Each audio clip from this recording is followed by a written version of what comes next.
going to have all these young liberals crying, boo-hoo, what about the poor people? Ah!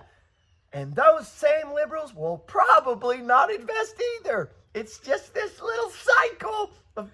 hits Baltimore Harbor, Boeing loses a CEO, and the United States breaks ranks with Israel at the United Nations. Yes. What's up, Money Flow gang? You saw that. Boeing lost its damn CEO. We talked about this.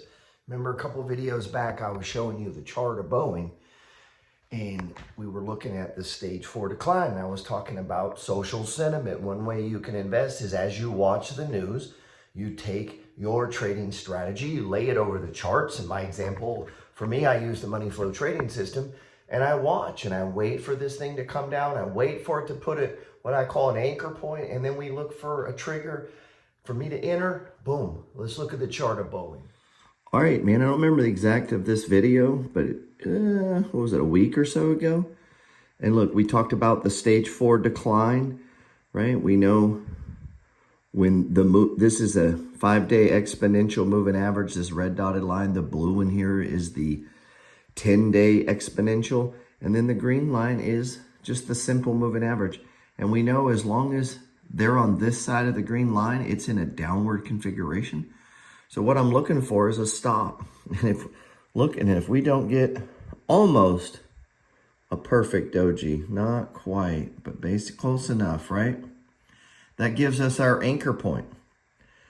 You say, well, maybe that was the low. Well, we don't know till the next day. Nope, starts over. Nope, possible, nope. And then look what happens. Next day higher, next day higher. And remember, I'm looking for that anchor point, which is the lowest low in a stage 4 decline. And then I'm looking for price to hold it and break above the 5-day exponential average. So this bar could have been an entry. And then if you look, what do we have? The coming together of the moving averages. The 5-day exponential has crossed the 10. Now both of these are about to cross the 20, and price is moving above. So you have a change. You have a stage 1 ripping into a 2, which, could go up into 200, 212. Now, I wouldn't buy this stock. I'm just showing you how to use. I don't own any shares of Boeing. Let me disclose that. I'm just showing you how I use the news, put it all together to, possibly find some stock trades. And Boeing is one example.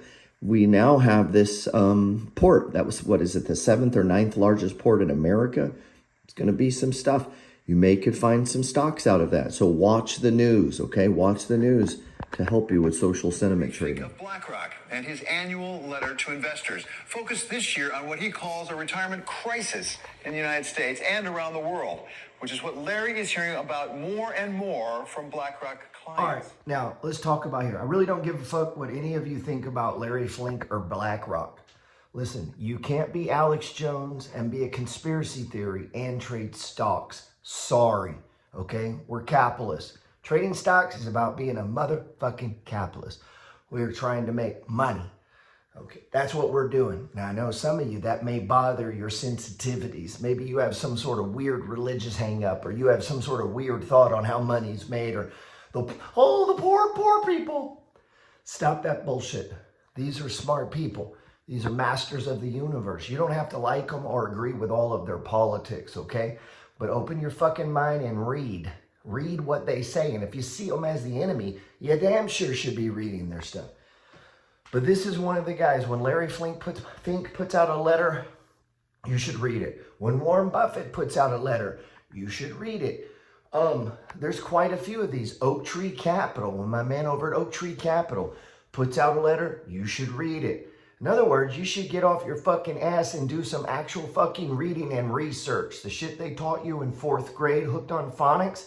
Use your brain that God gave you and do some reading. Here we are at Oak Tree Capital. Oak Tree's mission is to deliver superior investment results with risk under control and to conduct our business with the highest of integrity.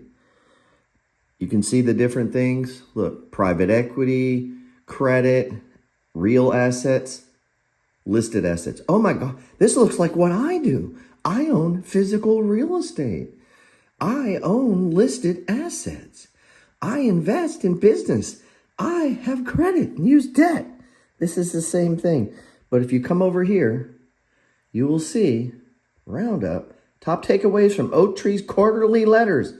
You can read Howard Marks' letters and you will be way smarter than listening to your dipshit friends or your uncle. I No, promise. seriously, your friends probably know next to fucking nothing about the stock market, how to invest. They probably have very little when it comes to liquid assets. I don't even know if your dipshit friends even own Bitcoin. How many friends you got that don't own Bitcoin? I'm surrounded with them. The number of dumb people in this country, the number of people that have ignored the financial markets, who apparently can't use Google, who just don't seem to give a fuck, for whatever reason, will probably keep me in business spreading the word of my free ebook. You don't have to die broke, because there's going to be a lot of fucking people dying broke, man. The Round Top, takeaways from Oaktree's quarterly letters, March 2024 edition. The broad rally that boosted many leveraged credit and equity markets in the fourth quarter continued through the last 3 months. Even as one of the main drivers of market optimism, expectations regarding near-term interest rate cuts continue to shift. In the current installment of the Roundup, Oaktree, this is Howard Marks' hedge fund or investment fund, Oaktree examines the risks and opportunities in various asset classes at the moment, when many investors are waiting to see whether this long-awaited dovish turn will actually materialize. Market Outlook, the waiting game. Now, you don't have to read it. You can just stay fucking dumb. That is an actual choice.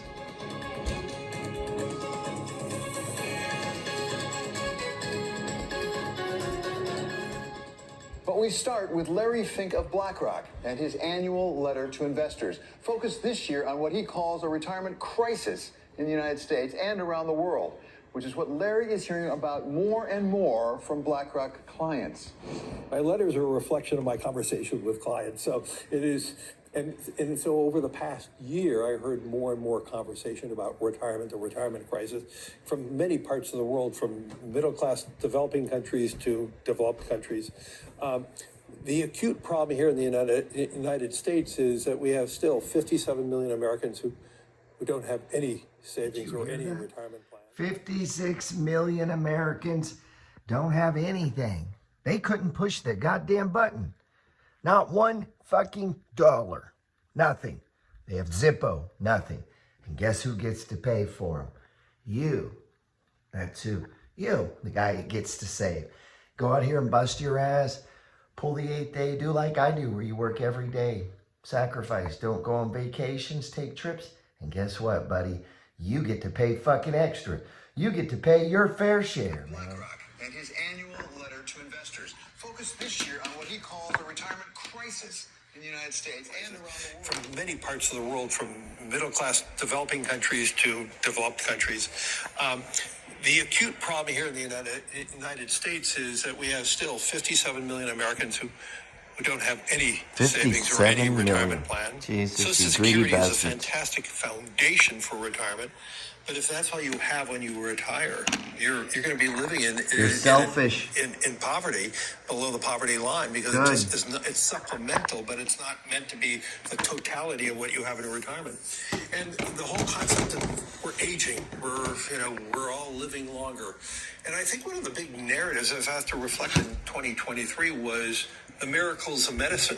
When we talk about the drugs like Ozempic and all the different weight loss dropping drugs. how that is extending life. It's conquering kidney disease and liver disease and heart disease and joint disease, and then there are new medicines now for dementia that extends life. So if you think about the miracles of technology and how it transforms our lives and extends our life, there is not a dialogue in America or most places about can we afford that longevity.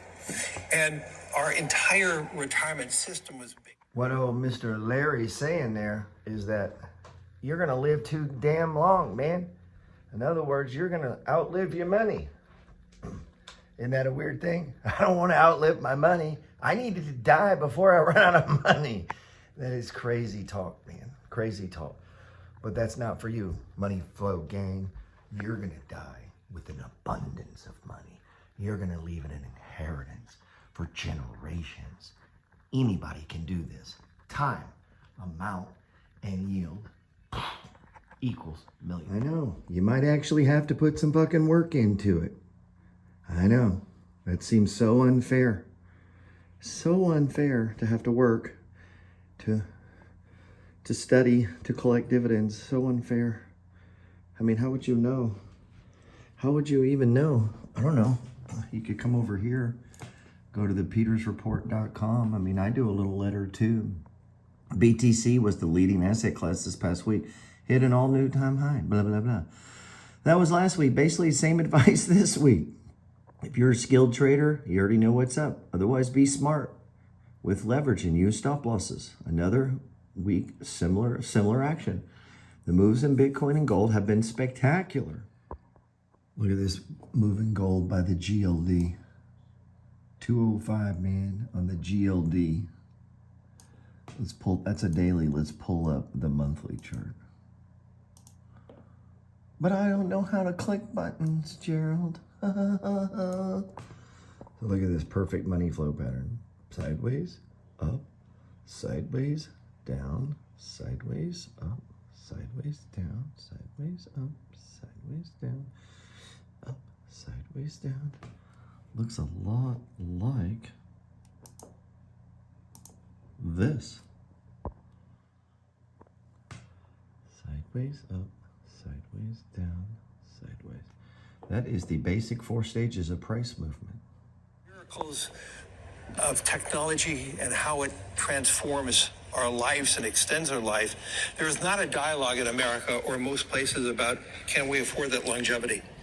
And our entire retirement system was based on statistics that were created 50 years ago. Come on. Whereby most Americans retired between 60 and 62 then, but most Americans then passed away at 67. And today, statistically, What Larry's saying here, Larry's making a very good point. Listen, the system today was set up a long time ago, man. Guess what? We're living longer. So everybody that chooses, hey, I don't want to learn to invest. I don't want to have to be responsible for myself when I get older. I don't want to have to put any effort into it. All those fucking people are going to live for 20, 30 fucking years with you paying for it. All the taxpayers get to pay for it. But here's the shitty thing. Their quality of life is going to suck ass.